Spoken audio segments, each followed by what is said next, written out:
नमस्कार मित्रांनो. तर विषय कसा आहे, वाघ्याला बांधला सकाळी बाहेर, ऊन पडलेलं म्हणलं त्याला बांधूया बाहेर, मग बांधलाय आणि नंतर मग ऊन पडले म्हणून औषध मारायला निघालो बघा. आता औषध मारायला चालूच केलं या. आता निघालो औषध मारायला. 2 गाड्या घेतल्यात बघा, बाबा आणि मी निघालो या. आत्ता सुट्टी द्यायची नाही, औषध मारून सगळं सपवून टाकायचं. आता निघाले बघा उसातनं चालत.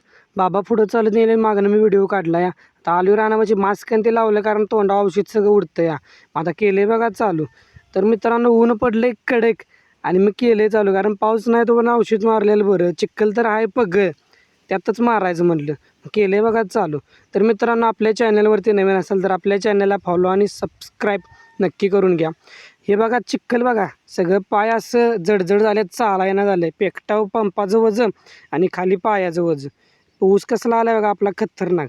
हे बघा चिखलानं पाय पाक बधीर झाले. मग आता डबल दुसऱ्या रानात जायचं म्हणून नवीन पंप भरायला आलो, तोपर्यंत बाबांनी पाय धुवून घेतलं. तर आता मी पण चिखलाचं पाय धुवून घेऊया म्हणलं. सगळा चिखल पायाचं काढला, पंपापेक्षा पायाचंच वजन लय झालं, त्यामुळे ते धुवून घेतलं. नंतर लावला मास्क आणि आलो बघा लावणीत मारायला. लावणं कसली आल्या बघा, खतरनाक आले आणि टॉपचा विषय.